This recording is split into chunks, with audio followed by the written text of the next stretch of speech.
where they bitch at. Let me put you on the game. Let me put you on the game. Let me put you on the game. Let me put you on the game right there.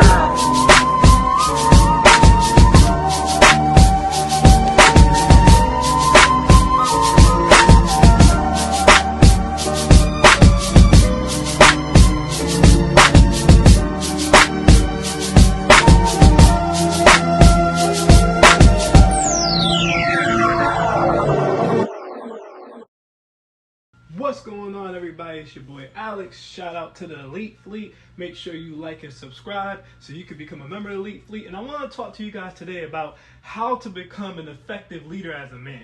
Because as a man, you have to have the ability to make logical decisions. Absolutely. I repeat, you have to have the ability to make logical decisions. Absolutely. You do not have time to be thinking about every single outcome. See, that's what women do.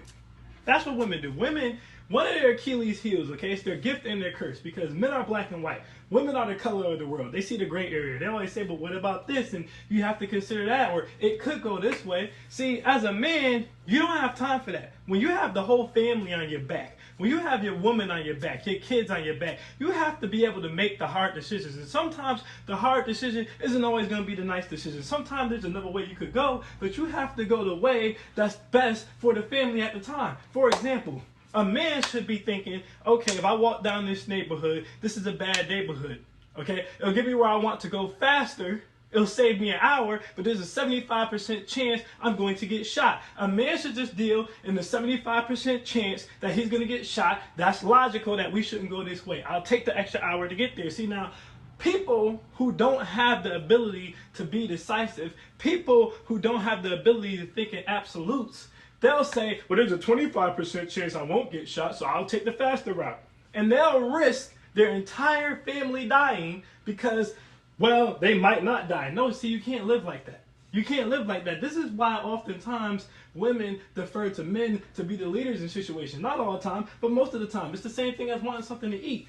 A lot of you guys get stuck on the whole thing. What do you want to eat? Or a woman says she's hungry. You go, what do you want to eat? She don't know. She's like, I don't know what I want to eat. And a lot of you guys get frustrated. At the end of the day, does she know what she wants to eat? Probably. Or she probably at least has a idea of what she wants to eat, but the reason she doesn't want to make the decision on what to eat is because she doesn't want to be wrong. She doesn't want that pressure, and she's thinking about so many options of different stuff that might be good, trying to figure out exactly what she wants. It's like the old meme where the female lions were letting the gazelles run by, trying to pick the perfect one, and the male lion ran out there and he just grabbed the gazelle, and he grabbed the gazelle. He's like, just pick a fucking animal and let's eat. That's how you're supposed to be. I'm hungry. Okay, what do you want to eat? We going to the steakhouse. That's it. I'm hungry. What do you want to eat? We're going to the Mexican food. I'm hungry. What do you want to eat? We're going to get burgers. That's it. That's it. See, people will say things like, only Siths deal in absolutes. Okay? And a lot of y'all don't know, my nerd culture is strong. That's not even true. First of all, most of the strongest Jedis, as a matter of fact, the top 2 strongest Jedis dealt in the light and the dark side of the Force. You had Mace Windu, dealt in the light and the dark side of the Force. Shakti dealt in the light and the dark side of the Force. And Mara Jade dealt in the light and the dark side of the Force. That's why they had purple lightsabers, and they were the strongest Jedis because they could tap into the dark side of the Force and the good side of the Force, depending on which one was necessary. See, as a man, you don't have time for indecision. Again, you have the whole family on your back. You have the whole world on your back. You have to analyze the situation and go, okay, we're going to go this way, we're going to go that way. Now, you want to be balanced. You want to have the ability, and this is where having a woman around so you can have that touch of your femininity in you to use emotional intelligence, right? Like, for example, or if you see a kid fall down, and it might allow the attackers to catch up to you if you stop and help this kid up. Emotional intelligence, seeing the gray area, the things that you learn from women, caring, nurturing nature. Okay, you're going to pick that kid up and you're going to try to help him run. If you can't get the kid up fast enough, then that's when your masculinity is supposed to kick in and you say, the hell with this kid, it's not my kid, we got to keep running. The woman might still want to help. The kids might still want to help. But as a man, as the leader, and this is why you're supposed to be worthy of that position, you have to make the hard decision and say, listen, I don't want to see this kid die, but my main concern is us surviving and us living. So if I can help the kid, I'll try to help him. But as soon as the clock ticks in my head, I'm like, okay, this kid's not getting up fast enough. This kid's not moving fast enough. We got to leave the kid behind. We don't have time to say, well, there's a chance that if we stay and fight, we can save the kids in our family. No, because we're not going to risk the death of our family. This is what I'm talking about. You have to be decisive. Not dealing in absolutes leads to indecisiveness. Not dealing in absolutes leads people to be drifters. If you've never read the book Outwitting the Devil, they talk a lot in that book about drifters. A drifter is a person with no purpose. A drifter is a person who's just living. They're just going through life. They don't know what they want to do. They don't know who they want to be. They're just going through life. They're just doing whatever's wavy. They're trendy. I like to call them trendy folks nowadays. The people who do whatever's popping on YouTube. The people who do whatever's popping on TikTok. They don't have a destination. They don't have a plan. They just go with the flow. As a man, you can't do that.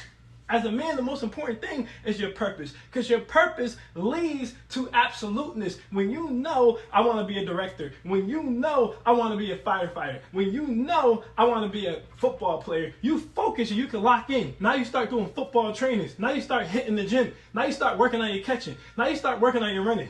Okay, you know you want to be a firefighter. You start training to pass the test. You start getting your heat resistance up. Okay, you start thinking in terms of I'm going to be at work all day.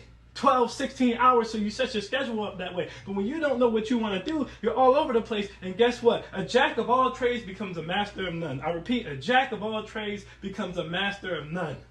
So as a man, you have to have the ability to make sound, logical decisions based upon the information present. You don't have time to look at every single angle. There's always another angle. There is always another angle. There's usually always another way to skin a cat, more than one way to skin a cat. But you don't have time to sit talking about every single possibility every single time anything happens. You have to be able to logically look at a situation, break it down and go, okay, this is what I think we should do. It's that simple. And if you lack the ability to be able to do that, it's going to show up in multiple phases of your life. Again, you're going to struggle to find your purpose. You're probably going to be a drifter. You're going to struggle with women because women look for that rock. Women look for that stability. Women look for that leader. Women look for someone who can make the tough decision that they can't make. And I want to leave you guys with this gem as well. Stand on your decisions. If you make the tough decision for your family or yourself and it ends up being the wrong one, that's okay. Nobody's perfect. You're going to make mistakes. But at the end of the day, if you make the mistake, stand on your mistake. Say, listen, at the time I analyzed the situation, this was the most likely outcome. That's why I reacted this way. Now I was wrong. The 25% chance happened. The 10% chance happened. The 5% chance happened. The hope strategy happened. It went against what happens 9 out of 10 times. I'll take that L. But guess what? If we're in the same situation and there's a 90% chance it's going to go this way, I'm going to make the same decision again. Because it's the best decision to make. And as a man, you have to possess the ability to be able to do that. I am Malix and I am out. Peace.